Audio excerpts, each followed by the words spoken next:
কত মানুষ আইল গেল। বাঙালির প্রাণের শান্তিনিকেতন আর তার সোনাঝুরির হাট, সেখানে নিয়ে গেছি আমার দুই পরিবারকে।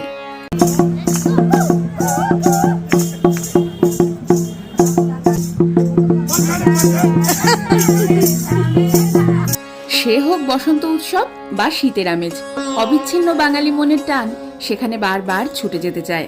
আগে বসতো শনি রবি করে, এখন নাকি সপ্তাহের প্রতিটা দিন পর্যটকের সমাগমে গম গম করে। সাঁওতালি নাচে গা দোলানো বা শাড়ি গয়না কেনার প্রবল ইচ্ছে। বসন্ত ছাড়াও এই হাটে রঙের ছোঁয়া চিরটা কাল। লালমাটিতে সোনাঝুরি গাছের বাহার, আর তার মাঝেই এই রঙিন হাট রবি ঠাকুরের বড্ড প্রিয়। এমন উন্মুক্ত স্বর্ণ খোদাই করা মেলা প্রাঙ্গণে বাউল গান যেন রং তুলির শেষ টানের মতো, যা শেষ হয়েও হয় না শেষ। আবার ফিরে আসার উত্তেজনা। এবার আসি তবে।